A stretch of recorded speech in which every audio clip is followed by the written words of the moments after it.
afternoon and welcome to the July 23rd, 2025 Board of County Commissioners Budget Workshop. This time I'll pass things over to the County Administrator for some opening remarks. Thank you, Commissioners. Today we are going to discuss two main topics. The first one is transportation and the other is stormwater. And so our staff is going to go through some various aspects of our transportation system, remembering that we have the $256 million for that was the transportation surtax dollars that's in this budget, as well as over $130 million of general fund dollars along with CIT that we're putting toward transportation this year. So really an unprecedented amount of money. However, you will see even that is not sufficient. Then the next topic is going to be stormwater. Of course, after the storms of last year, we hired Black & Veatch to do an independent analysis of improvements that could be done in the stormwater system, as well as they received much input from the public during this process. So just as you're going through this analysis, it'll be both Black & Veatch and our own staff talking about what we are doing to prepare for this season. Just remember that our existing service levels are based on the available funding that we have. We do have an extra $10 million that we did put in CIT dollars towards stormwater as we approach this next fiscal year, in addition to the other stormwater assessment dollars. And the county stormwater infrastructure is really part of a whole system. We have our cities that we have to work with. We have SwiftMud, EPC, all have roles in this process. And then this is just the first step. So we're going to get this Black & Veatch report, and then the next step would be to follow up on very specific stormwater projects. So with that, I'm going to turn it over to Kim Beyer, Assistant County Administrator, for an introduction, and then to Josh Bellotti.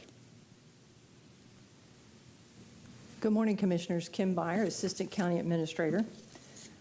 Today's presentation will provide an overview of the county's transportation program in response to the board's request to discuss the current transportation needs, priorities, and opportunities for enhancing service delivery. Today's presentation will begin with an overview of Public Works' mission and its core transportation services. We'll review key transportation system assets and provide a snapshot of the FY25 capital budget allocations across various project categories.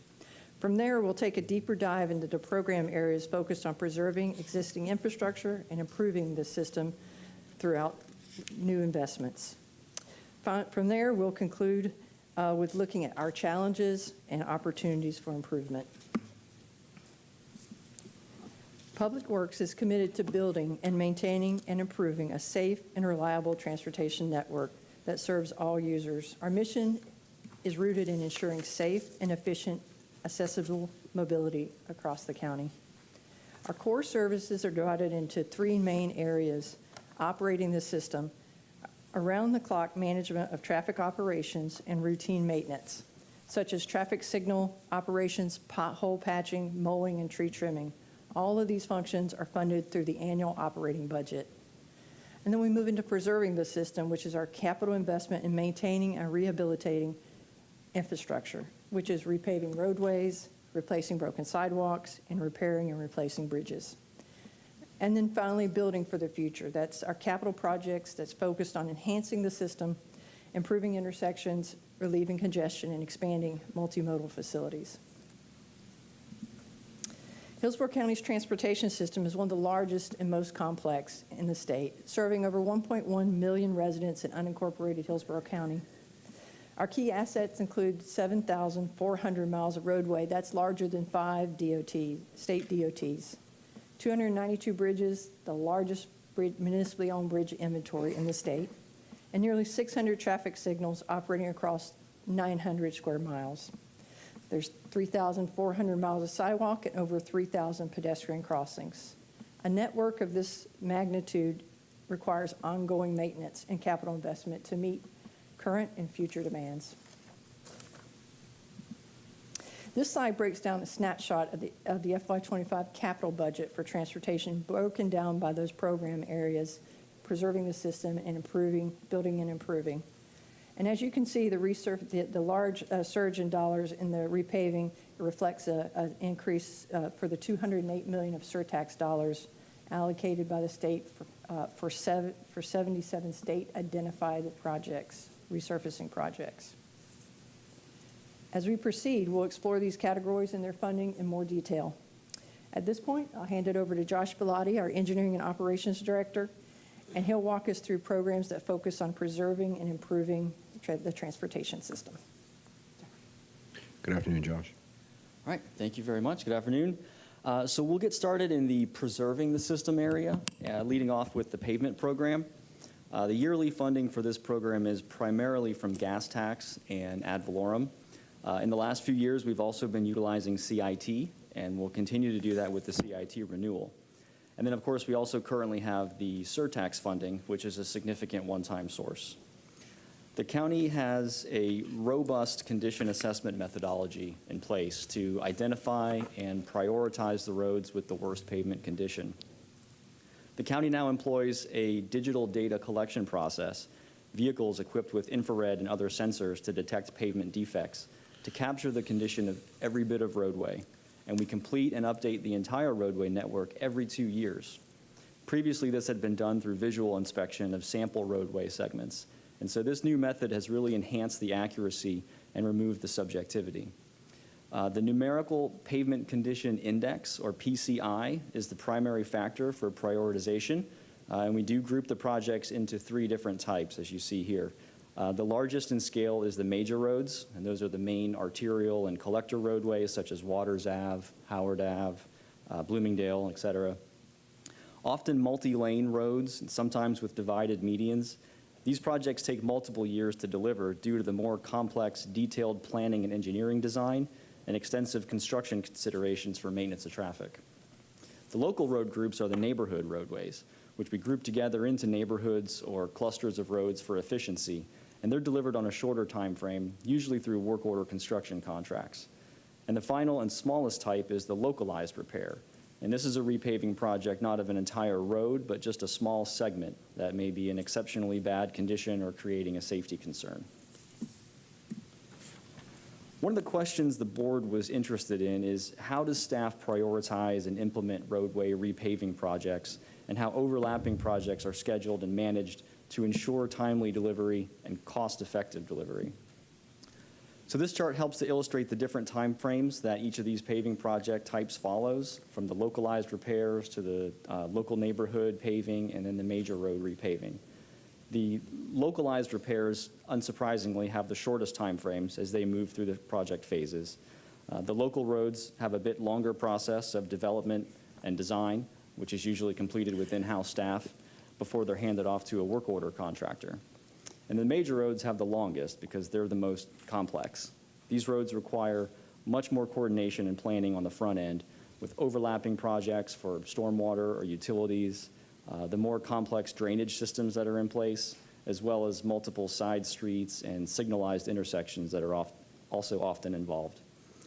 Each year, we plan and program multiple projects at different phases in these cycles, so that by the time we're requesting and programming the construction funding, the project has been through the planning and design and is ready to move forward.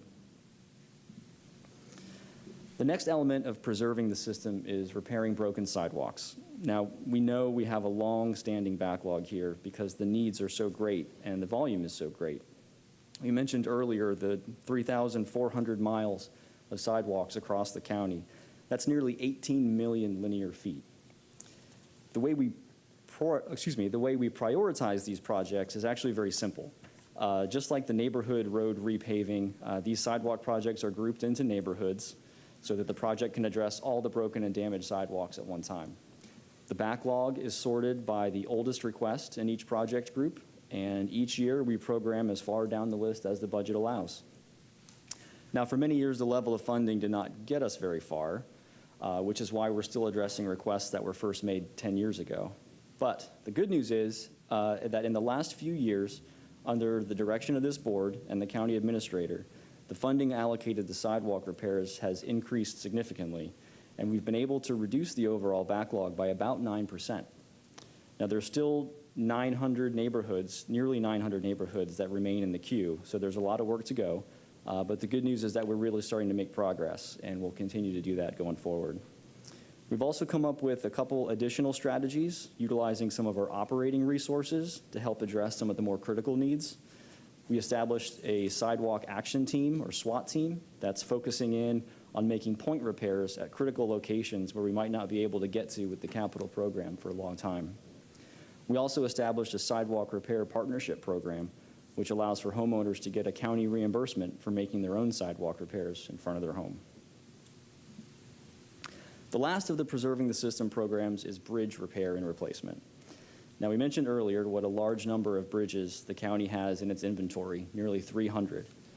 And the average age of the county bridges is 43 years old.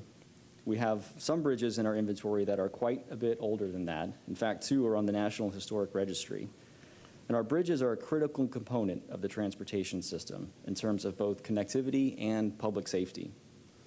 The bridges are inspected and a condition report is produced every 2 years.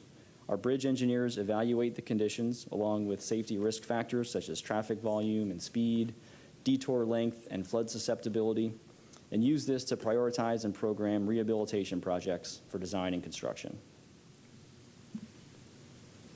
So this graph here, you saw the current snapshot of FY25. This graph is showing those Preserving the System programs and their funding mixes projected forward based on the recommended CIP and the CIT renewal. You can see that quite a large portion of each of these is funded by the CIT renewal, followed by some general revenue, and then there is some restricted gas tax funds that are specific small amount of mobility fees projected, but those are restricted to projects that enhance capacity. So now we'll move from the Preserving the System into the category of projects that we call Building and Improving the System. Congestion relief projects are the most costly and long-term projects that the county plans for. These projects take years of development, and they're identified and prioritized in collaboration both with our partner agencies and the community. The Transportation Planning Organization develops the Long-Range Transportation Plan to forecast the future needs of the transportation system 25 years out in the future. There's extensive public engagement in that process, and the TPO incorporates public input, modeling, and data analytics to identify long-term projects to address those transportation needs. They also help to direct state and federal dollars to those high-priority projects. At the local level, these projects have traditionally been funded by impact and mobility fees or bonded. With the CIT renewal, we're now planning for some of that revenue to go towards projects that this board has prioritized, such as Van Dyke Road and Lithia Pinecrest Road. The county also plans and programs safety-focused projects, such as intersection improvements, pedestrian safety and mobility enhancements, and safe routes to schools. These needs are identified through a combination of resident-requested traffic studies and safety analysis, as well as proactive assessments by staff and consultants of our transportation system, including roadways that are on the high injury network. Those needs are prioritized and programmed based on community input and benefit costs. So similar to the prior graph, this one shows the funding mixes for the Building and Improving programs, projected forward based on the recommended CIP and the CIT renewal. And again, a large portion of each of these is funded by the CIT renewal, followed by some general revenue and then mobility fees.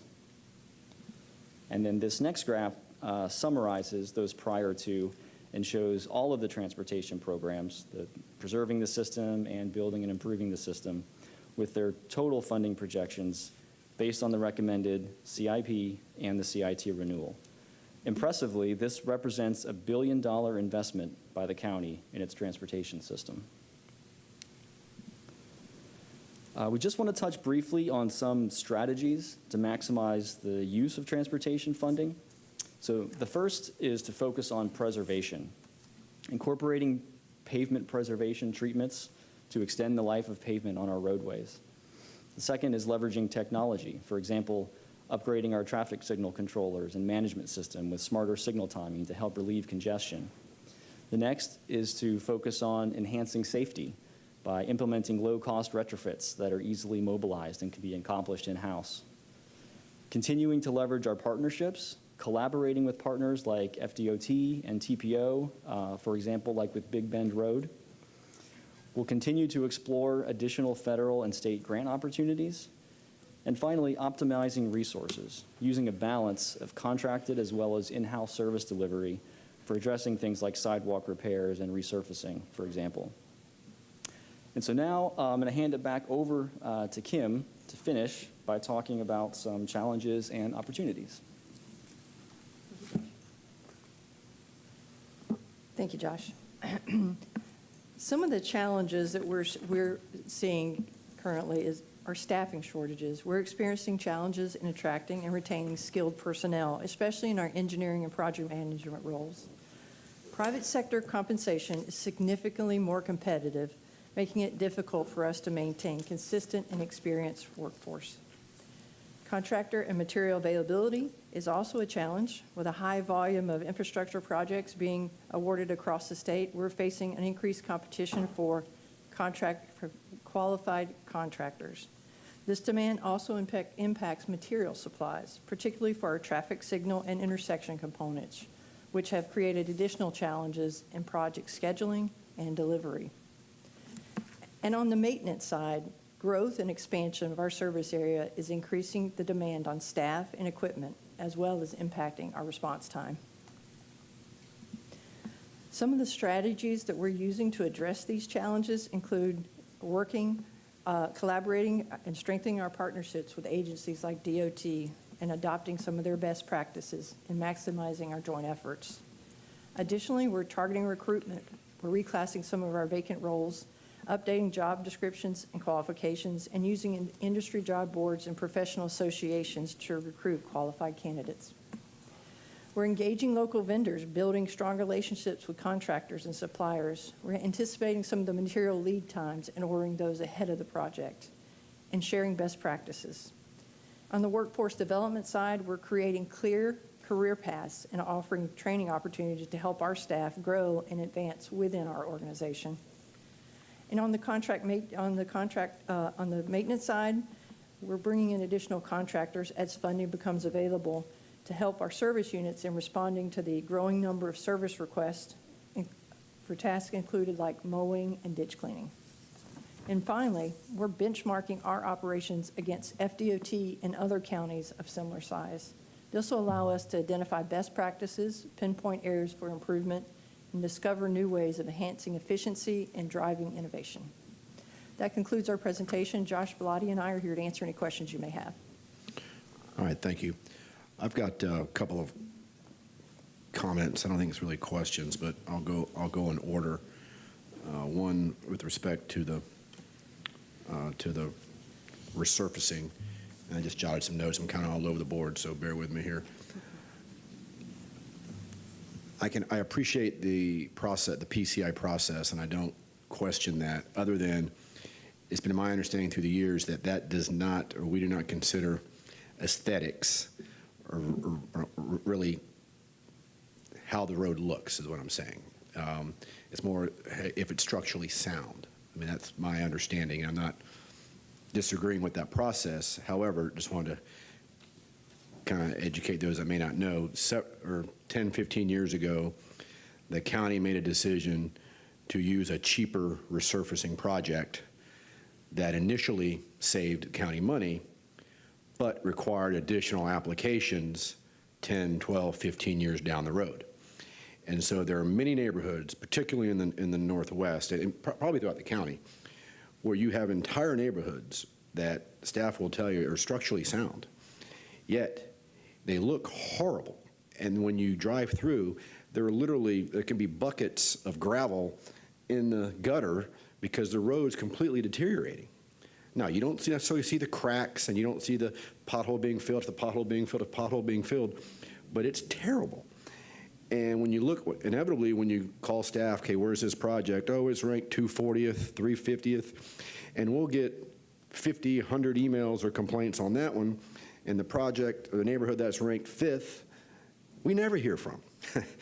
And so I think a lot of times, to the naked eye at least, it's very difficult to say, okay, this one should be in the top 10, this one clearly should be 200, 300. It's really difficult. Some obviously they stand out because it looks like a war zone, but others, I think it's just, it's challenging. And so that's why I think we need to, and we've done it in the past to a couple neighborhoods. Sometimes they've packed the boardroom, but we need to find a way to improve those. That was essentially the deal years ago. We're going to do this cheaper product, but we're going to have to keep it up and do more applications. It doesn't have a 30-year lifespan or whatever the normal lifespan is. So I just want to throw that out there. Secondly, on the sidewalks, I think we're doing a much better job. Clearly, I commend staff for the SWAT team. I've never used that term, but that was something I've always pushed for because and I understand why we take a neighborhood approach, again, because it's cheaper to do a whole neighborhood than to piecemeal a street here or a street there. But there are many isolated cases where you have a extremely poor condition of a sidewalk. Many times, at least what I've found out, involves someone that's disabled that lives in the house or next to it. They can't utilize the sidewalk. You've got many others as a result of the hurricanes. I had several where a tree came down, took out an entire panel of a sidewalk. And so those isolated cases, we need to be able to get to and repair and not have it wait 8, 10 years. So I commend you for doing that. I guess, I don't know if the board ever needs to specifically have a line item for that. Again, I've told that to Bonnie and Greg internally. I don't know the right way, and you guys can determine, but we need to make sure that we can address those when they come up, because they are bad. And then lastly, and this one kind of frustrated me, but the challenges with the qualified contractors. I brought this issue up, I believe Commissioner Wilsel did as well, when we were talking about the transportation improvements from the state, the surtax dollars. And I want to ensure that we're not prioritizing the legislature's priorities over the BOCCs. Our projects should come first, because many of those projects I looked at, great, we're going to address them. No one ever calls on them. They're not on our list.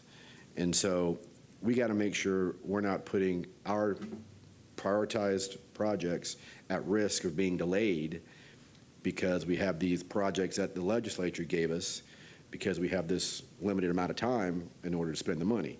So at the time, I want to say staff said, no, don't worry about it, it's not going to be a problem. But when I hear challenges with qualified contractors, that really gets me a little bit concerned. So please don't take the foot off the pedal on that one. So that's all I've got. Commissioner Cohen. And thank you very much for that, Commissioner Hagan. That was really very helpful. And I think for all of us, you know, we spend so much time on these issues of sidewalks and paving and you know, your office has been engaging with mine over some tough issues lately, and people are really appreciative when we're able to finally get to them and help them out. And I think this is really helpful. I wanted to mention, when we were talking about the CIT, Commissioner Myers made a motion that passed related to the signage explaining that the CIT dollars were going to pay for specific projects. And I really think it's important when we do major repaving projects and that we do major improvements to intersections, that we tell the public that it's their tax dollars at work in doing that. I want to use as an example Howard Avenue, which from Kennedy to St. Louis Street, which is well north of 275, it's in the city of Tampa, but it's a county road, and it was in horrible condition. And the county did a beautiful job of repaving it. I am telling you, every time I drive by it, I'm so proud of the work that was done on that. But nobody knows that we did it, and no one knows where the dollars came from to do it. They assume maybe it was the state, the city, whatever. And I think we've got to make sure that we do a good job of communicating to people, that we are spending this money where we're spending it. The second thing I wanted to mention related to the sidewalks has to do with trees. I think that, we love our trees, and the trees are a hugely important part of the aesthetic of the community, and also sucking up the stormwater and keeping the air clean. But the fact is that they wreak havoc on the sidewalks, and the root systems create constant challenges with the sidewalks. So we have to recognize that that's something that we're going to have to confront and deal with. And it's definitely complicating, I think, our ability to get a lot of these sidewalk issues dealt with appropriately. So I just wanted to point that out. And again, thank you very much for the presentation. And one other comment before I call on Commissioner Wilstel. First of all, you guys are doing a great job whenever my staff calls, so I don't want to make it sound like I'm not appreciative. I am. You guys are always right there and very helpful. I can't echo enough what Commissioner Cohen just said. And this has frustrated me for years, and I guess it's my fault because I don't think I've ever even brought it to the county administrator's attention. Pinellas County and Pasco County do a phenomenal job of showing how their tax dollars are spent. I think we've always done a terrible job. Not only that, do we not have signs? The signs that we have now, they've gotten smaller. Have you guys seen them? I mean, they're like this big, 3 feet high. I'm blind, I can't see anyway, but I can't read anything on that sign. It's like, you gotta be kidding me. You see Pasco and Pinellas, they're enormous. So we gotta do a much better job there. We do a phenomenal job on the signs notifying of town hall meetings and stuff. I think, Commissioner Myers, Commissioner Wilstel have one every other week, seems like. I mean, they're everywhere, and we do a great job whenever we have a public meeting. Great job on those signs, but on notifying the public of major projects, we can do a much better job on that, and it's always frustrated me, and I've never brought it to anyone's attention, and that's something I should have done. Okay, Commissioner Wilstel. Thank you, Mr. Chair. All I heard was record-breaking funding to transportation improvements, and I've even myself, I've stopped complaining. I was at an event last night. I was praising it. I'm going to go to another event tonight and tomorrow. I'm going to praise it the exact same way. The all for transportation money that's coming back looked like dessert to the entree that we were already delivering. So I'm really excited about it. You referenced a couple times in here the Transportation Design Manual, the HCTDM. Has your department or staff, or I don't know, Mr. Chair, if you might recall, have we ever done a comparative cost analysis of other counties of our Transportation Design Manual compared to what other counties do and what our costs to do roads and infrastructure are compared to theirs? Have we ever done an exercise like that? Yes, we have done some comparison with different contracts that, say, neighboring counties have or that FDOT has, and we've done an analysis looking at different line items to see where we might be paying more or less. And from what I recall from those prior analyses is that they were relatively close. They're not always apples to apples in the way the contracts are bid and line items are constructed, but that we were pretty close. Yeah. I've seen a couple of comparisons of projects we did. I'm asking for a reason, and for very similar roads, very similar amount of pavements, we're 60% higher. And the allegation is that all leads back to this technical design manual. This transportation design manual. I'm bringing that up to my colleagues because I think that there's an opportunity there that we might need to explore. I'm going to bring a future item on it. But I believe that there is an opportunity to look and see, not to sacrifice, as the chair pointed out earlier, the quality of the payment for the quantity that we could do. I don't necessarily believe that would be the proper way to go, but I do believe that there might be some improvements of how we look at this design manual compared to what other areas are doing. I believe it'd be a good exercise combined with our utility relocation agreements that have caused some pretty significant increases of costs to do certain segments of roads. Would you agree with that, that certain areas having significant delays in relocating certain elements of utilities have led to pretty detrimental situations with transportation issues? Certainly, utility relocation can be a challenging aspect of delivering our projects, and we've tried to put some additional measures in place to help mitigate those, but those challenges do still remain. Yeah, it's not on you, and I've already had conversations, so you guys don't think they're going to hear this and their minds explode. I've had a conversation with each and every one about the situation that we've had, and they've all been very understanding and agreeable to the fact that we probably need to have some type of committee put together that gets everybody to the table, which would include the road builders and the utility companies. We can look at these things and have a meeting of the minds. Just because the way that I presented it to them is that we have a situation that continues to make all of us look bad, where we could have a conversation where everybody's not fully happy, but we can all start looking better than we currently do. And they were all pretty agreeable to that. So I'm gonna bring a future item. I just think that it's a way that, as some of the comments that were pointed out earlier, is that we can more maximally use the dollars that we have to go further. And I'm really excited. We talked about sidewalks. I'm putting all of my flag money to one neighborhood. I'm not trying to award one single member commissioner over the other. It's so bad, and it's like 11 years old. I've looked at some of the other complaints, just looking that are like 12, even though we're getting close to the 10-year mark now, which I believe we'll do with this year's money. This particular neighborhood, it's just really so bad, and I know that Mr. Horwood, I didn't see it till I just sat down, sent me an updated list, and the amount of money that we paid to these trip and fall attorneys last year almost could have done this one neighborhood. I mean, and it's really gotten to that point, so I'm really excited for what the board has done, and I couldn't be more pleased. Thank you very much. Commissioner Bowles? Mr. Horwedel, did you have a comment? I only wanted to respond to Commissioner Woostel's suggestion. I think it's an outstanding suggestion. For the record, Greg Horwedel, Deputy County Administrator. As you may recall, the board may recall, we did an exercise similar with Development Services recently, resulted in some really, I think, time-saving and cost-saving measures that we were able to implement. And frankly, I know there are things that staff wants to do, but for a variety of different reasons, past practice, board policy, there are things that we're obligated to do in a certain way. We are delighted to work with the community, the contractors, and make sure we bring back something that we can recommend to you that makes sense, that gets more bang for the buck. Happy to do that. Okay. Thank you. Thank you, Mr. Chair. He looked like he was eagerly awaiting to say something.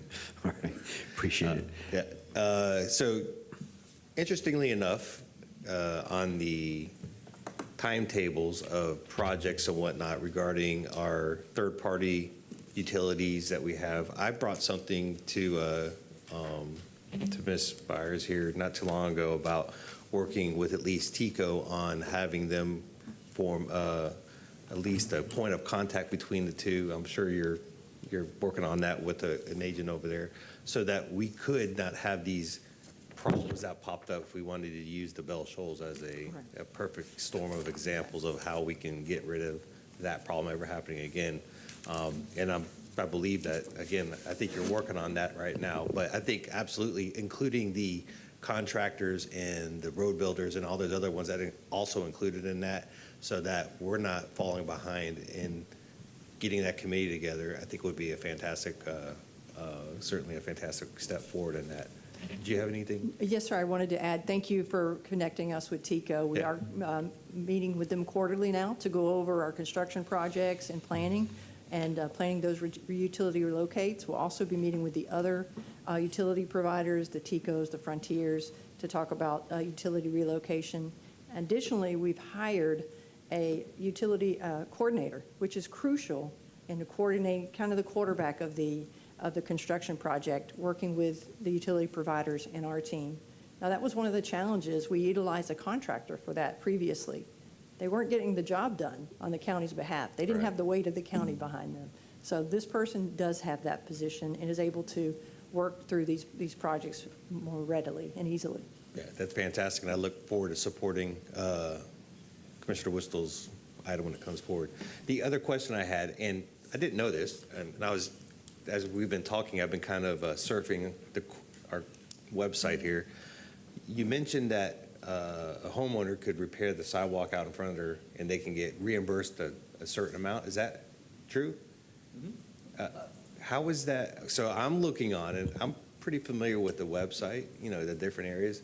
It doesn't jump out at me as like how I could do that. Okay. I'm sure there'd have to be a permit process and some of the other things. I just can't just throw some concrete down out front.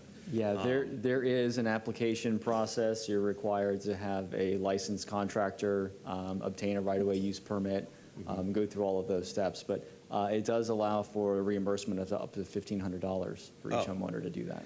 So if that's the case, and because we do have this backlog, and maybe there is a homeowner out there that's willing to front the money, essentially up to $1,500, could we have a way for that to kind of be, maybe we work around me, on highlighting that on our website? Because this seems to be, again, I'm typing repair sidewalks, how do I permit? And I got the permit process, but beyond that, it doesn't really say.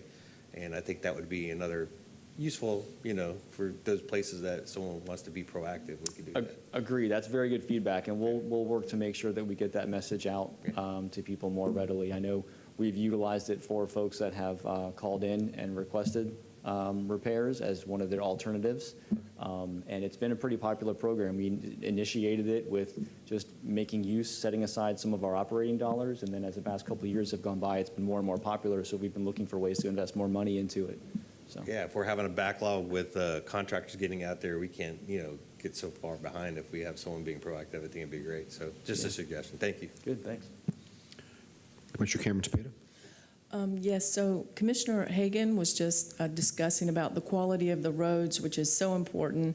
And I brought before the board just a little while back, before some of the other commissioners were on board, and a pilot project where we're using the new technology fiber mesh, which will make the roads last years longer and will save millions of dollars. And that's been really awesome. I've been getting a lot of feedback from that, they're very excited. The road's amazing. I mean, it feels great when you're driving over it. It's been absolutely wonderful working. Really excited about that. It's on Armenia and Nebraska, and it's really been working really great. Very excited about that. And that will be something we can consider in the future as that pilot project continues. But also, you mentioned about the unprecedented amount of money going towards transportation, which is very exciting, and everyone's very excited about that as well, constituents. But also, I wanted to make sure that the staffing, we have enough staffing, no staffing shortages, and also no operational limitations, because the money will be there. So we need to make sure that we can get more projects going and not delayed because of those things. And also, as you mentioned, the salaries really need to be competitive, and so we want to make sure that we take care of and do that right away, because it's very important that we do, maintain experienced people in those departments as well. Thank you. Thank you. Commissioner Rostel? Thank you, Mr. Chair. A final thought. Commissioner Cohen, I forgot to say earlier, I've complained about the oak trees in the past, and I looked into it when I did, and a viable option seems to be magnolias that have they're a Florida-friendly tree, and they have a much more malleable root structure. The only other thing that I think that we need to have a conversation on, I brought it up before, and I wish it would have been in the transportation workshop to an extent. I can't remember. I thought Commissioner Bowles brought something. If he did, I want to know where it's at. I want to talk about these mobility fee maps. I want to know how much money is sitting in there. I want to see an aging report of the money that's in there and how long we might have tens of millions of dollars, to my understanding, sitting accruing dust. We received a letter recently to all of our offices, and I know that your department received it as well, about these mobility fees. So I understand that we made the change, but if the change isn't working, I think that it's better that we know about it now instead of letting it materialize. I'd like to understand how much money is in there, why we're not spending it more quickly, and if we need to do a reversion back to the original program before I got here. So I'm happy for a back and forth, Commissioner Bowles, if the chair is comfortable. I don't know if you have updates, but you brought an item or no? Mr. Chair, sure. Thank you. So back along with the plan amendment that you made with the keeping within a quarter mile, I was working with Development Services and Adam on some of those, some ideas of not just in, localized, but trying to change it with the USA, which is what your amendment did, but kind of broadly looking across the area, tying it in with maybe community plans or something like that, kind of where it was kind of glopped on. So we haven't really moved on that because I was focused on some other policy issues. But that's still on the radar. I think it's certainly worthy of comment, and certainly to look at. Something, at least There's at least the $50 million money. last I saw was in how old it South is. County. And I'm fine with a memo. You guys, I'm like the chair. I don't want extra meetings. Although I will say we have a lot less meetings now than we used to. So that is a good thing. Definitely more efficient. Okay. Thank you very much. Presentation. Okay, Bonnie. Thank you, and we could bring a memo on the update on the mobility fees. The next area is going to be about stormwater. We're going to start with the Black and Veatch report, and then our staff, Josh and Kim, are going to, again, talk about what we're doing to prepare and improvements that we've made to our system. So with that, I'm going to turn it over to Don Dinges. Hi, good afternoon. John Dinges with Black and Veatch. Good afternoon, Mr. Chairman, Commissioners. Also, I'm joined by my colleague, Michael Phelps. We really appreciate the opportunity to perform this independent assessment for the county. We've been at work since about December of 2024, and we're substantially complete, and this is our summary report today. Summary presentation, I should say. You do have a detailed report that's in draft that has been provided as well that has quite a bit of detail of the work that we did. So in our independent assessment, our goals and objectives were to evaluate the performance across your key stormwater program areas and then define your stormwater needs and develop recommendations which are coupled with findings. And I'm going to touch on both of those today. I think it's important to set the stage for what happened last year. We all know we had tremendous flooding event. Just a quick recap of that. I'm not going to spend a lot of time, but I think it's helpful to understand what happened and what is the context for all this flooding that occurred. Our typical annual rainfall for this region is about 51 inches, and last year we were trending below average through the spring. You can see that on the graph. But about the time we got to July, that trend really switched, and there were 3 tropical systems that changed that situation very much. In fact, conditions were very, very wet prior to Hurricane Milton. You can see we were above normal in July, above normal in August, above normal in September. So when October, which is a transition month to the dry season, you see the green bar and the gray bar, there's a huge difference. There was like 4 to 5 times the normal rainfall for the month of October. Most of that occurred in 2 days.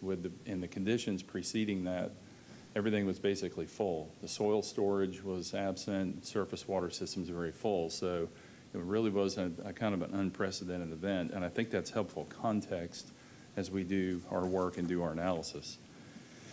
And you may question, how do you assess a stormwater program? What is your approach to it? Our independent assessment really followed this kind of schematic that you see on the screen, but it was fueled by data and information from the county and from stakeholders. And we received very good information from the public engagement process through personal interviews and a series of public meetings. Our approach was to evaluate the components of the stormwater program using that data and all the information we obtained through the engagement process. Our evaluation resulted in key findings with actionable recommendations, all of which have been included in our detailed project report. And I will touch on those today. Our data gathering process, it was quite exhaustive. everything you see on the page there, we went after existing reports, permits, spatial data, photos, stormwater models. We went to the county, worked with the staff over a period of months to collect all that information, to the municipal governments within Hillsborough County, the Water Management District, neighborhood residents. We conducted interviews, and it literally took months to get all the data. So we started right away. We grabbed as much information as we could. We began to analyze that, but we continued to build a database literally for months on end because there was so much information to work with. But I believe that was a successful process, which was enhanced by the public engagement process, where we had neighborhood meetings, we had interpersonal interviews, we had stakeholder discussions, and then the public open house meetings, which I believe were very successful. And all of that engagement was very critical because it provided new information and context into our evaluation to hear firsthand from others what they experienced during these flood events. Particularly the 8 open house public meetings, we had excellent attendance. Over 450 citizens attended those meetings. Some of you were there for those, and they were quite well attended, and we collected a lot of information through that process. One item that we showed to everyone during those public engagement meetings, we developed this flood focus area map, and it was a way to engage the community, show them areas that had concentrated flooding around the county. We actually are including an updated version of this in our final report. And one thing you'll notice, you don't see anything along the coastal area, and that's because the coastal high hazard storm surge area really covers the entire coast. And including it doesn't really add any new information.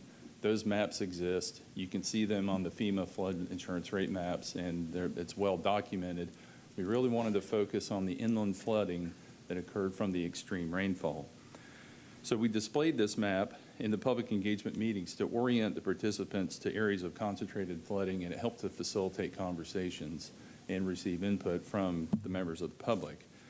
And these flood focus areas can also serve as a guide for directing resources in the future as you work toward program improvement. So I will cover now some findings that touch on key program areas that we evaluated. And these are really programmatic recommendations that are coupled with our findings.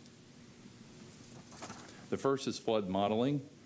Flood models are critical tools to predict what areas may flood based on defined storm events. What we did is collect all those models. We evaluated them across the entire county, and we took part of that information we collected was literally thousands of photographs. And our work was to correlate correlate the model results to the photographs. And our findings were that they correlate very well. Where you would predict it would flood, it certainly did, and actually even some beyond that. So our recommendation is to continue your program updates to flood forecasting models, which is part of your work plan already, and we recommend continuing to do that because it's very valuable information. Coupled with that, we received information during the public meetings that people were in a FEMA flood zone, or some of them knew that they were in a flood zone, others were not. And they said, well, we flooded anyway. What we discovered was, looking at it, that there's 2 different sets of maps, and this is a good example here of what FEMA documents in their flood insurance rate maps. And then next to it is the county's watershed management model, your floodplains, that through the hard work of the staff, you have more refined and higher resolution information. And that's really valuable information, and it's really encouraging to see that that information is already being made available to the public in a supplemental way to the FEMA map. So now you have all that information available, that anyone can look up that information. So that recommendation to share that information is already being done, and so that recommendation is being implemented as we speak. Moving on to asset management. This really focused on the public perception, and what we noticed that ditches around the county, there's literally over 1,200 miles of ditches and canals across the county. there was a public perception that ditch maintenance was not adequate, and that really kind of frames the public perception. Your inspection reports indicate that most of those are in pretty good condition. They're at a minimum fair, but in some were in good condition. We reviewed all the asset management data, and we found that that those were, the county-owned ditches were in pretty good shape. The real key challenge here is you don't have access to very many of them. It's actually a fairly small percentage, and so it's difficult to kind of parse out what is your responsibility versus what's privately owned, and then what's natural waterways, because you can't just dredge a natural waterway. So our recommendation on that is to look at your high-risk ditches for a detailed maintenance plan, and we believe some of that work is already underway. So ditches were one concern, and then your stormwater pump stations, we heard a lot about that from the public engagement process. And sure enough, when we looked at all your asset management information, we see that the pump stations are nearing the end of their design life. So we definitely agree with the implementation of a pump station assessment modernization planning effort, which is already underway, and that supports our recommendation going forward that those pump stations be evaluated and modernized. Another area we examined is your development standards across the county. And one thing to note is when you look at a hurricane event like Hurricane Milton, that type of rainfall event, as I mentioned in an earlier slide, really far exceeds what your standards are for development, what your stormwater level of service criteria would be. So your design or the development standards for those stormwater systems is based on this is very commonly used, what's called a 25-year, 24-hour storm event, unless there's additional criteria that apply to that. But what we find is in applying that, there are development review resource limitations. When development is very active, it's hard to keep up with the level of development going on. And that puts a lot of pressure on your staff. In addition, there's a need for consistent application across governmental entities where standards can vary depending on the location within the county. So our key recommendations there are additional staffing levels would help support that program to make sure those development reviews are definitely meeting your standards. And standard sufficiency reviews, we recommend you may want to examine that, particularly in the flood-prone areas, those flood focus areas that I showed on the map. That'd be a good place to really get in there and take another look at your development standards. And then also improve governmental coordination around those standards, which is really a policy consideration of this board on how you want to interact with other units of government across the county to look at stormwater standards and how those are implemented. Which takes me to interagency coordination. You'll see a list of entities here that the county works with routinely. We find that there's an opportunity for improved coordination in stormwater. Each of these entities, City of Tampa, Plant City, Temple Terrace, we talk to all of them. Obviously they have their own assets, they have their own challenges, their own funding needs. They manage their assets. We believe there is an opportunity for improved coordination, perhaps resource sharing and stormwater, improved coordination would help there. We heard during public meetings, there was some confusion in the public about who is responsible for what along boundaries between cities and the county. We heard that several times from the public. So considering how that coordination can occur, especially as you enter the hurricane season, we think is a really good strategy moving forward. In addition to that, potentially coordinating with adjacent counties on possible regional flood mitigation projects. In your public awareness program, we realize you have a detailed work program, you have a capital improvements program. We heard from residents, they don't feel like it's being well conveyed, they don't really understand it very well. So we heard from the public multiple times that they feel like they're really not well informed on the capital improvements program and its budget impact. So our key recommendations there are to enhance your public awareness campaign and to have a comprehensive communication strategy for your stormwater program. We had significant participation through the 8 public engagement meetings, and I think that really demonstrated a pretty strong desire for everyone to be aware of what is being done. I think improving that awareness will improve support for your stormwater program, and you could really enter into partnerships with the community to support those moving forward. And I say one of the most difficult for last, that is your capital improvements program and your funding. So you do have a very robust capital improvements program, but the current funding program does not fully support your capital improvement needs. This will sound familiar. I think you just heard about the same with your transportation system. Well, we find that here as well. And if you look at this chart, you see that you have over your work plan, $300 million worth of projects that need to be done. And then you see in the blue, there's a funding gap. So what that means is that you have projects that could be done, that are waiting to be done, that are awaiting funding. So our recommendations around that are to really to optimize your project prioritization based on risk. What does that mean? Well, if you look at where your risks are the greatest, that's where you should apply your resources, because for every dollar spent, you want to get the most risk reduction, flood risk reduction. Some of that methodology we've seen is already applied, for example, in your culvert replacement program. It's exactly how they approach it in that program, and that's a really great way to do it. We recommend reducing funding gaps with potential fee increases and grants, adopting your stormwater rate study and consider how those increases can help close that funding gap.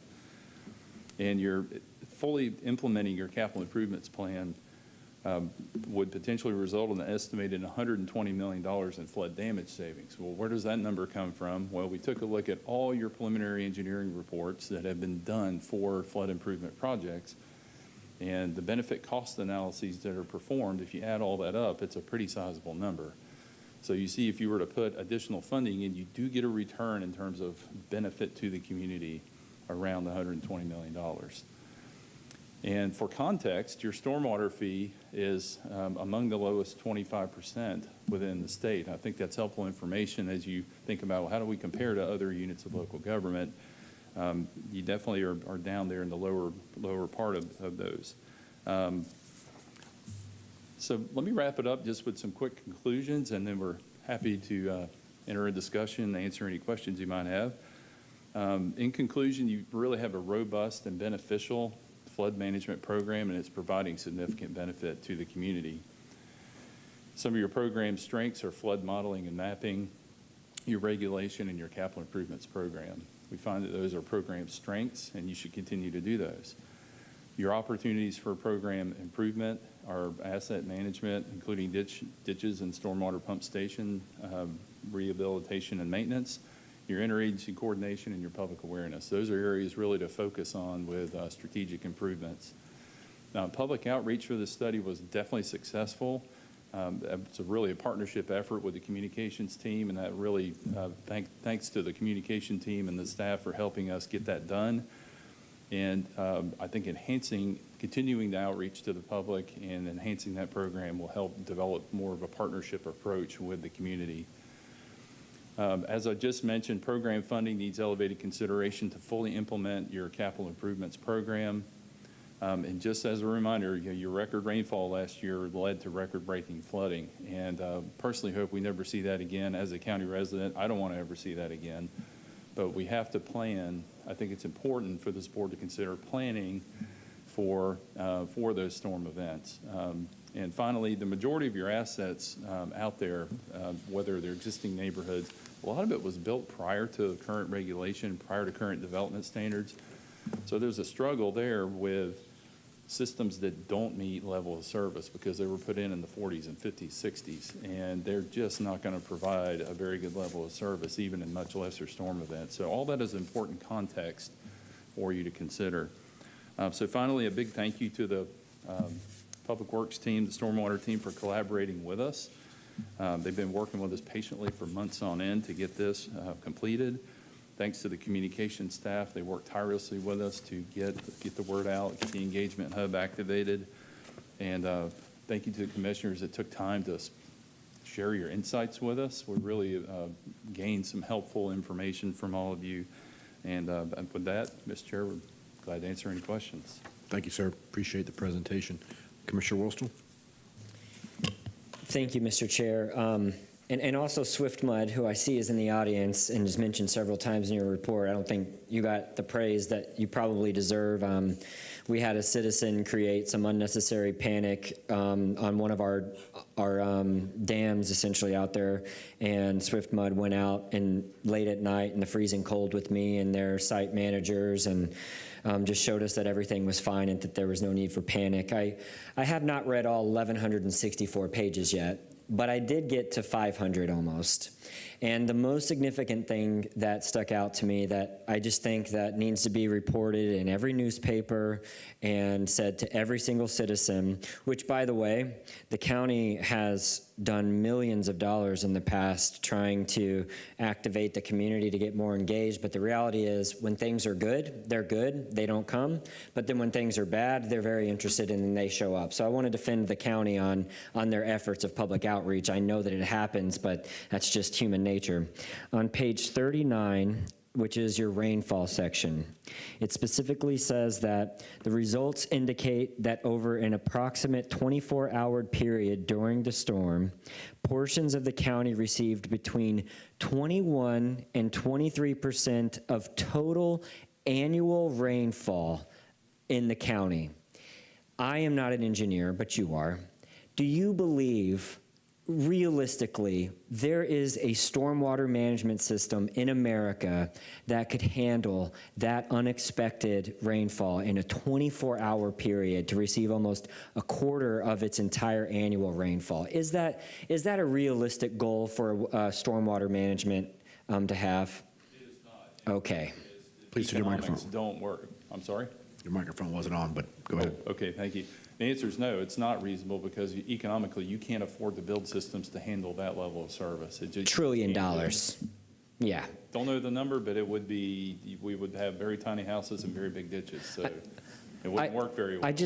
I thank you for saying that. I think that it's extremely important for people to hear and have trust in the county staff. For any of the complaining or arguing and fighting that the elected officials do just for more money for their stuff, it does not go in the fact that for emergency management, I will die on this sword during those storms. And thank you for saying 3 events. Everyone keeps saying 2, and there's correctly that there were 3 major, as if 2 wasn't enough, there were 3 major water events. And the last I checked, even though any loss of life is very sad, I believe that we had 1 untimely death where somebody was being unfortunately irresponsible and voluntarily went into the water. And then we had another sad situation where somebody went out into their yard the day after and there was a saturated tree that, in my understanding, collapsed on there and took their life. But beyond that, to my understanding, the county's emergency management services successfully saved essentially everybody else that was in harm's way. Thousands of lives that had to be evacuated, including my own aide who found himself in a river and was stuck on his 2nd floor with his dogs. Thank you again to Hillsborough County Fire Rescue for that. So I just can't highlight enough that there's no realistic situation that could have prepared us for the amount of rainfall, almost 25% of total annual rainfall. And I really just am going to continue to celebrate staff, even though I know that the damage to property is unfathomable and difficult for many people. Your house can be replaced, but your life can't. And I'm thankful for the report and everybody that was involved. Commissioner Myers? Okay. Thank you, Mr. Chair. Just want to thank you for the overview and attending the public engagement meetings because our constituents really were involved in sharing their input with you all. But I was looking at the executive summary on page 1 when it talks about our pump stations and how much we need to consider in buying some new pump stations in order. And I guess maybe Josh or Kim, how we thought about looking at this and bringing this forth on some of the pumps when we look at Boot Lake, Lake George, because my office get a lot of calls about, I received one yesterday from Progress Village. It rained so heavy and they went to the contractor and he got a pump to pump some water out from Progress Village yesterday. Yes, those events were related to a construction project that's underway for the regional drainage improvement Right, that was project. different, yes. So a little bit different. Not to sidestep your question, but I do have some information in the staff presentation that does talk to the activities that that have been underway for our pump stations, and then what we have planned for the future as well. So, but the short answer to your question is that we are actively working on it, and we have plans in place for repairs and rehabilitation and upgrade of our pump stations. Okay, and then when we look at on page 1 of 16, no, page 16 is still following the executive summary. When we look at all our assets and we look at the grounds, the pump and the valve, the structure, the pumps, the electric, and full replacement of some of these projects. So I appreciate you all bringing this to our attention, because some of this I did not know, and this was a good education experience to read about the entire county, going through all of the entire county, looking at our total flood system when we had these 3 hurricanes, so I appreciate the information so far that I've read in this report. Thank you. Thank you, Commissioner. Commissioner Cohen? Thank you very much, Mr. Chair, and thank you very much for this report. It's very, very thorough and gives us a lot to work with. Commissioner Westall, you said it beautifully about both the situation with the size of our stormwater system, but also the performance of our staff and our county administrator and our public safety leadership during the storm, because our first responsibility is to keep people safe. And that's something that we can all be very, very proud of. To go back, though, to your description of what happened, if I put a gallon jug on my kitchen counter and I pour 2 gallons of water into it, it's going to spill all over the kitchen. And to some degree, that's exactly what happened here. I want to ask you 2 specific questions based on your report. The first is, you talked about the perception in the public that the ditches and canals are not maintained, and yet the records that the county has showing the level of maintenance. And I wonder, what do you think causes the dichotomy between those 2 things? Why do people see one thing and yet our records are showing something else? I think it's because most residents don't know whether that's a county-maintained asset or if it's a private one. They just don't know. So they see a ditch, they see that it needs to be cleaned, and in many cases, we've talked to your staff over and over about this same issue. I think you only own a very small % of the overall network of canals and ditches. So they perceive that, hey, that's not being maintained, the county should do something about it, without any knowledge of whether or not it's a county asset.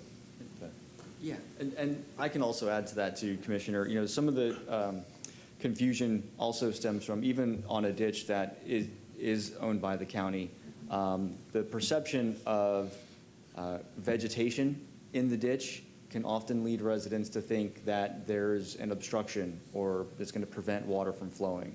When an assessment by our engineers may determine that there's no obstructions and there's no restrictions to water flow. And in fact, vegetation along the banks of some of these larger ditches actually provides a stabilizing effect, which is a positive. So I think there may be just a little bit of misunderstanding based on what they're looking at that may lead to some of that perception. So maybe part of the educational effort can actually be to inform people, to let them understand that they may see something that looks as though it's not being maintained, but in fact, it may actually be exactly what it's supposed to be. The other thing that gets me into my second question is that you talked about better coordination with the other agencies, and I heard a lot of people. One person said to me, this canal, FDOT used to come out and clean it all the time, and they stopped. And I said, well, that must mean that it belongs to them. How do we work with everybody when we've got a canal that snakes from the city of Tampa into Hillsborough County, and then some of it's private and some of it is FDOT, and it's, you've got 5 or 6 different entities that need to be able to work together in order to keep this thing clear? Well, first of all, that's not easy to solve, and the staff's already really busy, so how do you do it? I think it's a matter of looking at which which of those assets are the most critical. And the good news is you have very effective flood prediction models that do tell you where the critical drainage ways are. You can prioritize based on that, and then you have to look at the sections of those drainage ways and see who parse it, who's responsible for what, and what really needs to be maintained. So it requires a detailed analysis of each particular drainage way that's critical. I know that after this, we're going to hear a staff presentation about some of the things that are being done, and my only thought is that if we don't really have a working group set up that can identify some of these, they may fall through the cracks, and it may be that we need to reach out to these other entities and actually have a group that gets together every so often and maps out who's responsible for what, because if you have one entity that's not maintaining their piece, the whole thing is really only as strong as its weakest link. To a point, although some far upstream in a drainage way may not be as critical as way downstream that collects a lot of flow. So you have to prioritize the sections you're working on, but I do see your point. Okay. Well, thank you. Thank you very much for that. Commissioner Miller? Thank you, Chair. Commissioner Cohen, that was, as I reviewed this report, and I think Commissioner Whistle touched on, it's 1,164 pages that we got on Monday evening. So for those of in the public that are following along, we're doing the best I can to sort of take in months of information in a few hours.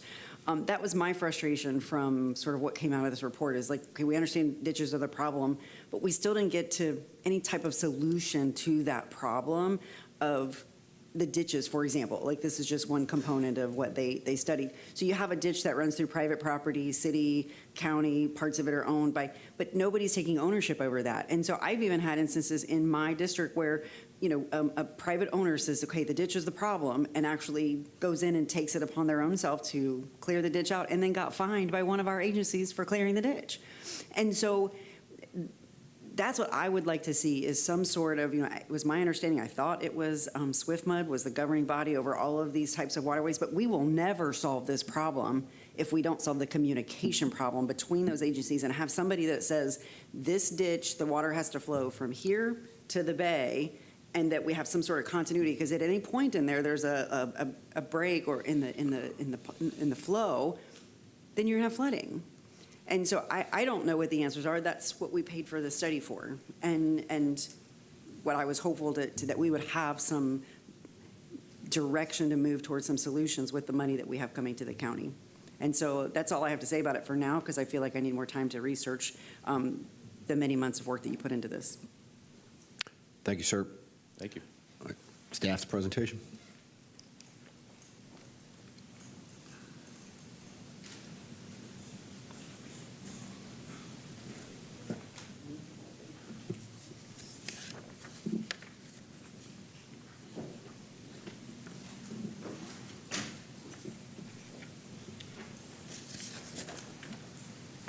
For the record, once again, Kim Byer, Assistant County Administrator. Following the presentation and recommendations you just heard from Black and Veatch, we'd like to provide some additional information regarding the actions Public Works has already taken and steps we can move forward and key considerations for the future. Today's presentation will cover the following. We'll provide an overview of the geographic area of the county and associated flood risk. We'll provide a summary of development regulations, the current resiliency efforts already underway, specific actions the county is taking in response to these findings of Black and Veatch study, and finally, our recommendations and proposed next steps. Unincorporated Hillsborough County spans over 914 square miles, nearly the size of Rhode Island. This terrain is largely flat with low elevations, especially in the coastal and riverine areas. This terrain contributes to significant flood risks. Approximately 300 square miles, approximately 300 square miles within the 100-year are in the 100-year floodplain, and 336 are within the 500-year floodplain. That means a large portion of the community is vulnerable to flooding, especially during high intense rainfalls, such as Hurricane Milton, which was between a 200 and a 500-year event. In addition to floodplain areas, the county also contains watersheds classified as peak sensitive and volume sensitive. 262 square miles are in our peak sensitive, That means they're prone to flooding during high, intense rainfall storms. 202 square miles are volume sensitive. That makes them vulnerable to flooding during repeated long-duration rain events, even outside of tropical systems. For example, low-lying areas like Town and Country were built before modern stormwater regulations and are both in the peak and volume-sensitive areas. These areas can experience frequent flooding during heavy and sustained rainfall. The county's stormwater infrastructure includes 17 watersheds, covering more than 1,300 miles and extending beyond the county's borders. 360,000 parcels within the unincorporated area. The stormwater system supports the extensive transportation system that we discussed earlier. 1,300 miles of underground pipe, 1,300 miles of open road ditches, and more than 41,000 drainage structures, and over 2,000 stormwater ponds that serve as stormwater retention and treatment. Additionally, there's 40 pump stations in areas with no natural outfall. To provide a perspective, our stormwater system is not only expansive, it is also essential to our day-to-day function and long-term resiliency of our transportation infrastructure. When a stormwater system is neglected or begins to fail, it ultimately compromises the integrity of the roadway it supports. Now I'll hand it over to Josh to walk us through specific recommendations and actions the county is pursuing in response to Black & Veatch's findings.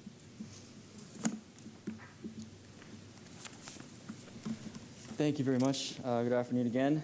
Josh Bellotti, Engineering and Operations Director. So the county's stormwater infrastructure is primarily designed to support the roadway network. The county stormwater management program was established by ordinance in 1989, along with the establishment of the stormwater assessment, with the stated purpose to maintain drainage infrastructure within public rights-of-way and easements and to fund projects that reduce levels of roadway flooding. In terms of private property, there's inherent risk of private property flooding, which can be mitigated in a couple ways. For one, it can be mitigated through private flood insurance, and it's also mitigated through the stormwater regulations that are in place for all new development, which includes public development as well as private residential and commercial site development. The county has set current targets for level of service for roadways with the goal of reducing flooding on the roads. These are aspirational targets, as not all existing roads meet these current criteria, but they are the target criteria for any new development and for new stormwater improvement projects. The level of service targets are correlated to storm events. So, for example, our most critical roads, evacuation routes, have the highest target level of service A, which means no flooding in a 100-year event. And a brief aside, these event severities that we discussed, the 25-year, 100-year, they're based on a statistical likelihood of occurrence. So when you hear a 100-year event, that means there's a 1 in 100 chance of that severe an event occurring in any given year. Just as some background. Back to the arterial and collector roadways, they have a lower target criteria, which is 4 inches or less in a 50-year event. And then local neighborhood roads have a target of 4 inches or less in a 25-year or less severe event. So as I mentioned, many of the roadways throughout the county, particularly those constructed prior to the adoption of stormwater regulations and these level of service targets, don't meet these current standards. And so with an event like Hurricane Milton, which exceeded the 100-year level, even the roads that do would have been expected to experience flooding. In terms of helping to mitigate the risk of private property flooding, there are several actions that the county takes to provide a benefit to the community. First, it participates in the National Flood Insurance Program, or NFIP, which the county joined in 1980. And through the actions the county takes to comply with the community rating system, including regulatory measures, which are audited every 3 years, we're able to provide all residents of unincorporated Hillsborough County with a 25% discount on their flood insurance. That's a significant benefit that all residents receive, and it's important because if the county did not comply, then everyone would lose out on that discount. One of the things the county does for compliance is community outreach, and that has historically consisted of notifications sent out annually to all property owners in the special flood hazard area to inform them of flood risk and what they can do to protect themselves and their property. And another important way that flood risk is mitigated is through the regulations and design standards that the county has adopted, which all new development is required to meet to mitigate potential impacts on the surrounding community. So speaking of stormwater regulations, Florida was actually the first state to adopt requirements for new development to manage stormwater, and Hillsborough County implemented stormwater regulations in 1982.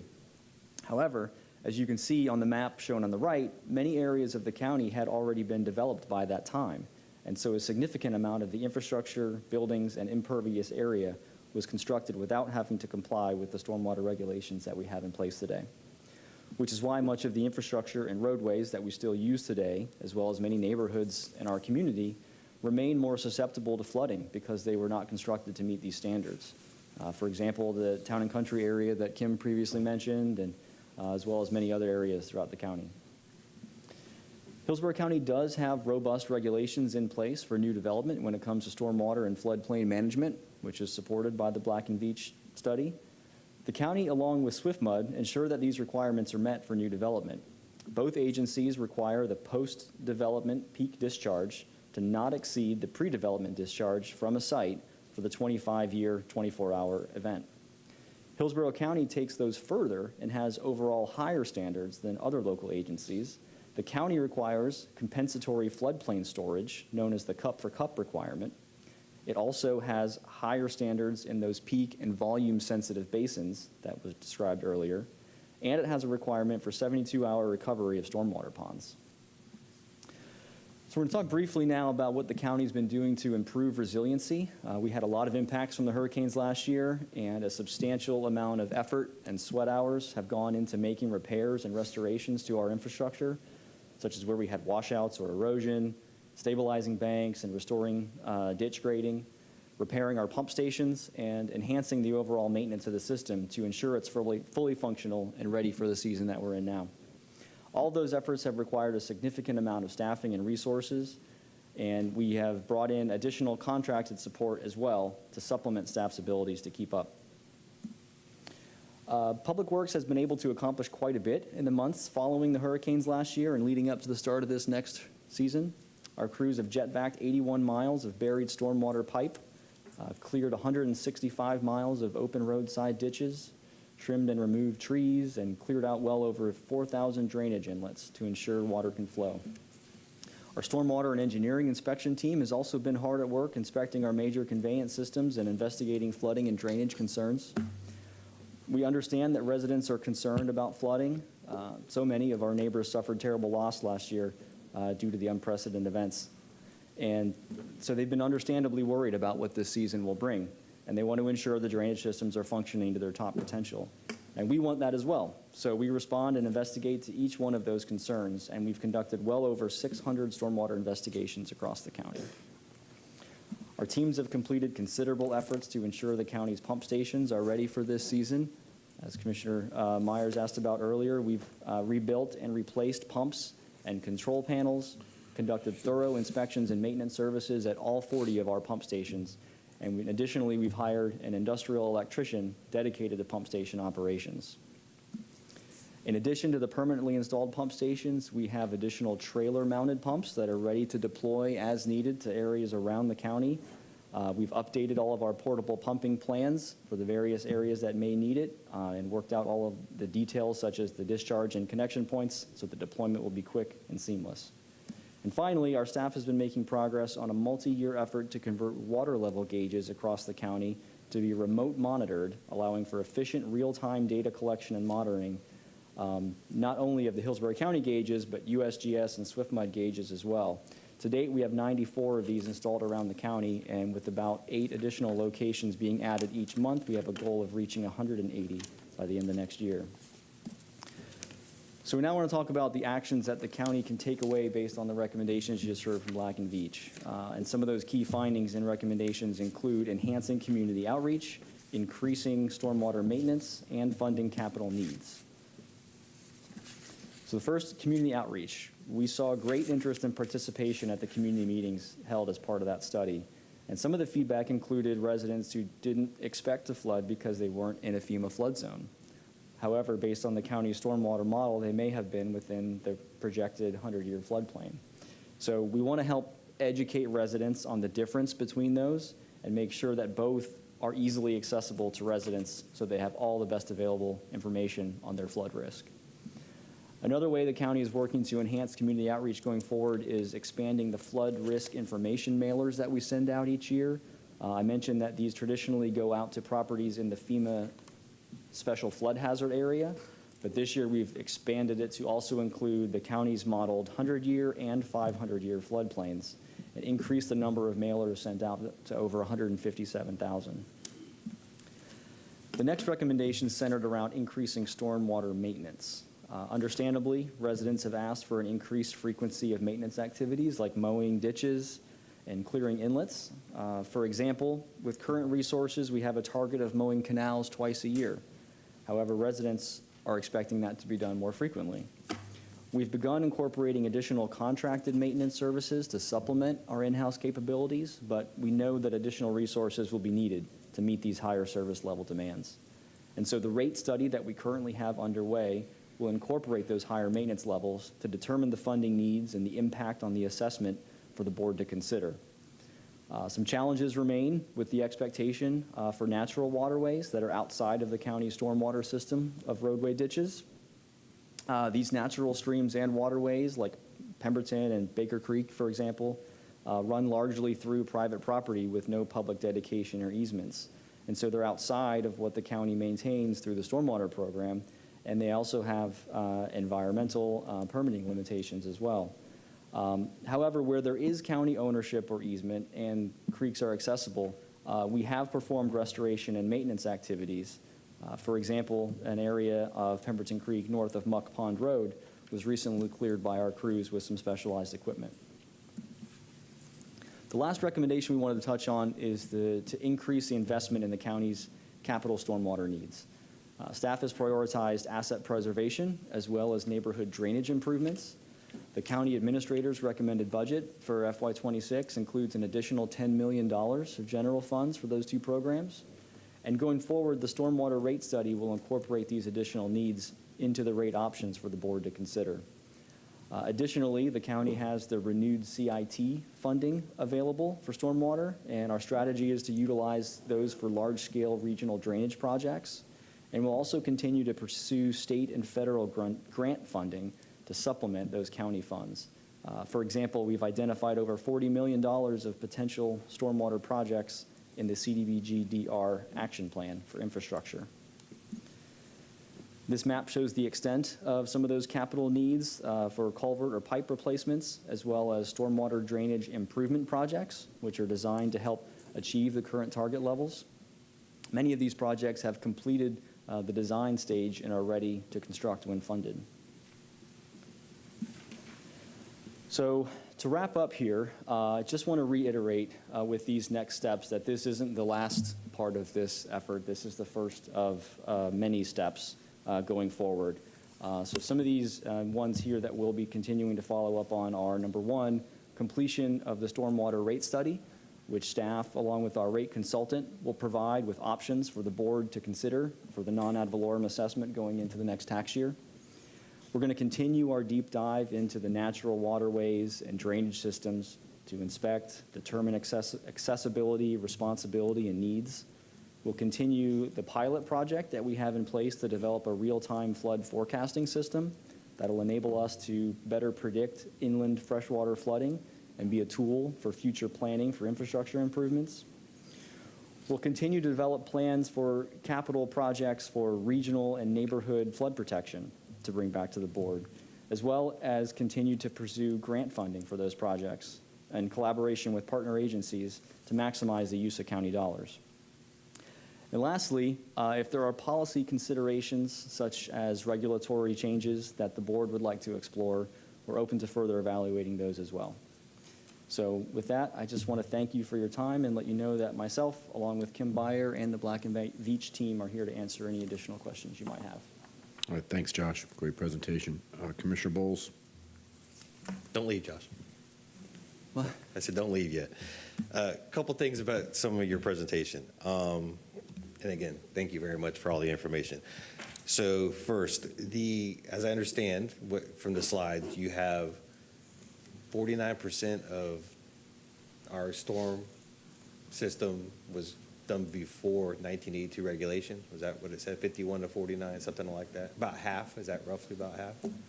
So 43 years ago, we made a decision to say, hey, we're going to do 25-year stormwater,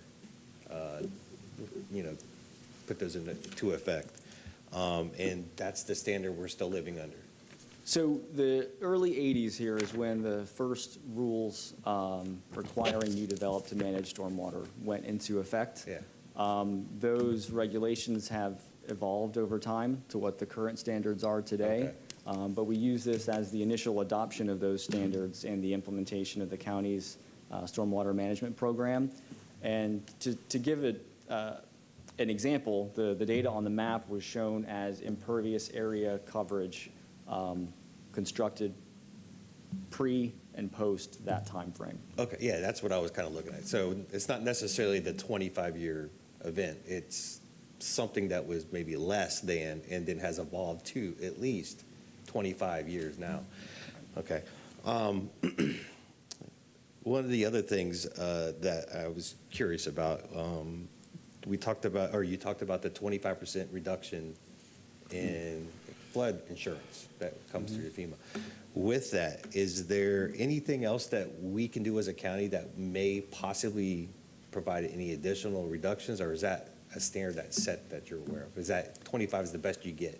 It's actually based on the score that the county achieves through the audit assessment that's done as part of the community rating system. So there's numerous measures that they look at on our community outreach, on the regulations that we have adopted, and all of that factors into developing that community rating score. And then based on the score that a county or municipality achieves, that determines the discount. So there is an opportunity for a higher level, but there may be a cost benefit, and looking specifically at the steps needed that might be, to achieve that higher score. Right, okay. One of the things that, because I'm a data guy, and I kind of tapped into the DSD viewer, and we have the GIS, and we have a really robust GIS system, ArcGIS, with our online capabilities. Is there, and I'm looking at it now, you look at some of these, and I can identify where we have county ditches, and it says, grass metered, and who takes maintainer of that. Some of that I know is probably secure in some regard, but some is there a way that we can allow the public to see what is and isn't, to say, hey, so if I know that I live in Lutz and the ditch out in front of my house, do I know if that's mine or is that yours? Is there a way for that to be shown so that the public can identify what is and isn't? And then that will kind of, where Commissioner Miller was talking about, a disconnect. Mm-hmm. And Commissioner Cohen's talking about a disconnect, and FDOT, at the very least, if we can say, well, I know that if it's not highlighted, I don't have to worry about it, or I have to worry about it, maybe, that's the other. Yeah. And maybe we can explore that at least, to where, we're not exposing ourselves to an issue where, it's a security problem or something like that. But if we could find that balance in there, maybe we can do that, just something to think about, something to chew on, if that's possible. And I'll finish with that. Being that you don't probably have the data right in front of you, but it's at least been a significant amount of time since we've implemented this, 43 years. Maybe that's something I'll bring up at a future board meeting, because I don't know if it'd be appropriate now, but at the very least to explore the next level of something that we could do with staff that take a peek at looking at maybe a 50-year, what those costs would be, what the impact would be. I know you may have to work with development services, or, because there'll probably be a ripple effect out there. But if we're looking at we had 25 year, we're seeing these events, and we know that those events are really not to take care of private property, but the roadway, so we can ensure that we're taking care of, we're able to, people evacuate and have emergency services come in. But maybe we need to start looking at a standard of 50 year. So what would that be? I'm sure there's an impact. Mm-hmm. It would probably mean, I think he was saying something about smaller homes and bigger ditches. But the case may be that that's something that we may need to consider as well. If we're having these events, that we need to really, at least explore that option. So, again, I don't know if it'd be appropriate here, but because that would probably be a cost associated with that. Something to think about in the future as well. I mean, I think it warrants a discussion out of, future board. Yes, sir. That's what I'm sure. sure. Yeah. Well, thank you for answering my questions. Thanks. Commissioner Wostel?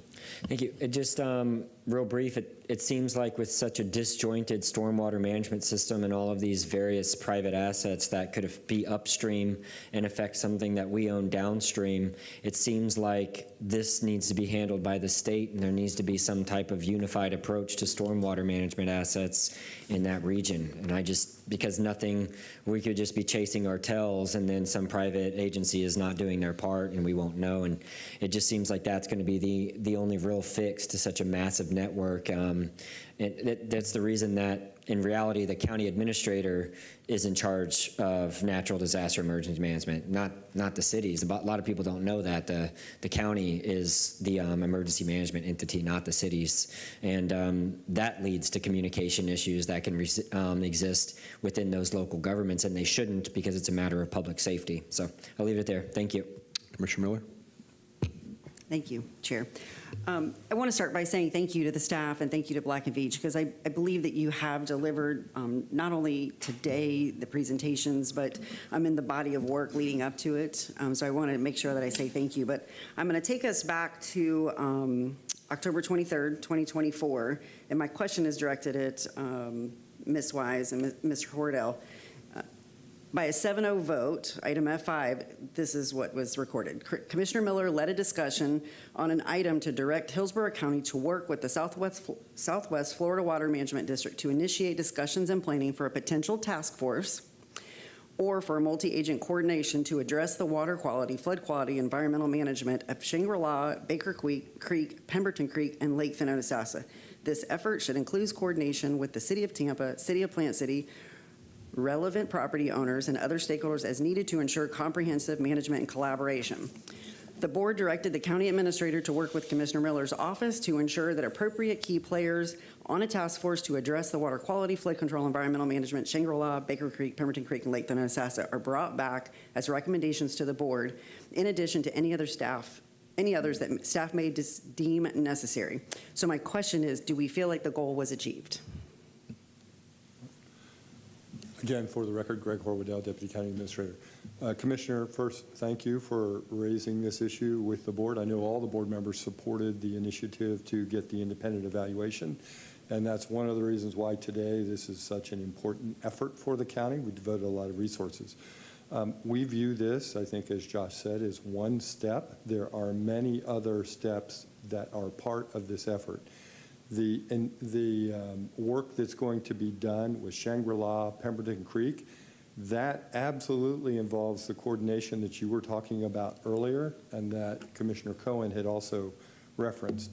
We believe there's a lot of gaps in how that is going to be handled. Frankly, wanted to see how Black & Veatch what their research revealed. It is our intent to bring forward to you a plan that addresses all of those additional coordination efforts. I believe when we had your briefing, you referenced that that was very important to you. So we believe that that is something that is going to solve some of that confusion about who does what, who has the overarching authority, and make sure we involve the residents as a more detailed dive into that work. So I hope that answered your question, but it is something that is continuing, and it will be brought back to your office specifically because you were the one who initiated it on those particular items. Okay, it sort of answers my question. I still don't think we have this incredible amount of information, which we're all still digesting, but I don't know that I feel super clear along with Commissioner Cohen on what that's going to look like moving forward. And what I don't want to have happen, and is my greatest fear, is that we're going to go into another storm season and we're going to be shaking our heads, and we're not any further along a whole year later, or God forbid 2 years later. I do think we have to look further along and solve some of these problems. We can't just kick this can down the road anymore. We have to have a task force. We have to come to the people with some solutions. Right, and as we're going through the process of identifying additional capital, those will be presented to the board. That is something we feel will help, but we didn't want to jump ahead of the Black and Veatch recommendations. And frankly, as Josh indicated, the two-step tango, as I called it, is really the best approach for us. We have the overarching. We know that we're going to be focusing on those high-risk areas that Black and Veatch identified, and that is literally the next step for us. So you're absolutely right. Haven't forgot it. We intend to bring back specific strategies for addressing those, and I know there's already things that are underway that staff has put into place for the pump stations, cleaning out ditches, all of that. And we're happy to put together that program for you and share it with your office. Thank you. I have a couple comments. First of all, I commend staff for their work on this. I know several of the meetings, the residents were clearly frustrated with, which I understand, and even some were at times belligerent, which I don't understand. But so I want to personally thank staff for all of their work on this. I do share Commissioner Miller's frustration. However, I think we all recognize this is a monumental task, and the best way that I can characterize it by looking at all of the work is that I think the goal is essentially to bifurcate solutions to the short term and long term. And I actually have the similar transcript. You can see October 23rd, 2024, where I specifically asked for, in addition to the areas that Commissioner Miller identified, I specifically outlined several additional creeks that had caused flooding in several neighborhoods, and identified those specific creeks.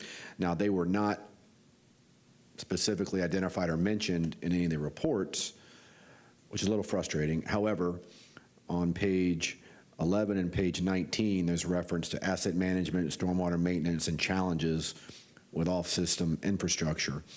So I guess the best way for me to characterize it is that short term, I want to ensure that the maintenance is up to date on all of the creeks and any of the areas that we know we have to deal with. And then long term, and maybe this is an agenda item I bring back, and maybe in concert with Commissioner Bowles' item, is that, and Josh referenced this, I think it was the last point that he referenced in his slide, is that I want the board to review and determine if there are any policy changes that could expedite projects, permitting, and enhance accessibility.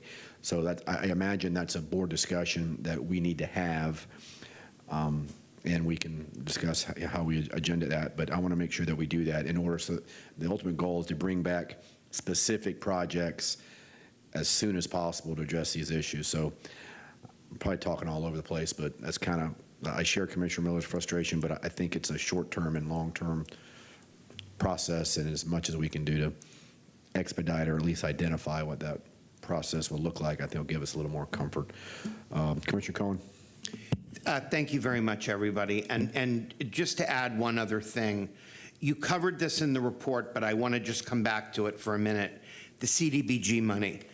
We have got to make sure that, to whatever degree the recommendations that came from Black and Veatch and your responses to them are combed over very carefully to make sure that anything that could possibly be included in that over $700 million from the federal government, that we identify it and make it part of the plan. Now we have the results of the study, and we really should make sure that we maximize those dollars for the benefit of the community as well. Thank you.